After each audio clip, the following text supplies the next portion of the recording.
মুসা নবী একদিন আল্লাহর কাছে কয়, আল্লাহ ফেরাউনে তো জ্বালান জ্বালায়, তুমি কি ফেরাউনকে গজব দিয়া ধ্বংস করতে পারো না? আমার আল্লাহ কো, মুসা আমি ফেরাউনকে 4টা কারণে গজব দেই না। কয় কারণে? ফেরাউনকে 4টা কারণে গজব দেই না। 1 নম্বর কারণ হলো, রে মুসা, সারাদিন ফেরাউন বলে আমি খোদা, আর রাত যখন হয়ে যায় জঙ্গলে যায় করলাম আমি জানি তুমি খোদা, আমি খোদা না, কিন্তু আমারে মানুষ খোদা কইলে ভালো লাগে, খোদা কইলে ভালো লাগে। প্রভু, তাই তুমি বিরক্ত হইয়া আমার উপর গজব দিও না।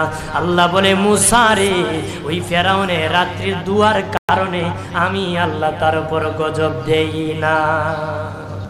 2 নম্বর কারণ হলো, আরে মুসা, তোমার মুখে দাড়ি, ফেরাউনের মুখে দাড়ি, তোমার পরনে জুব্বা।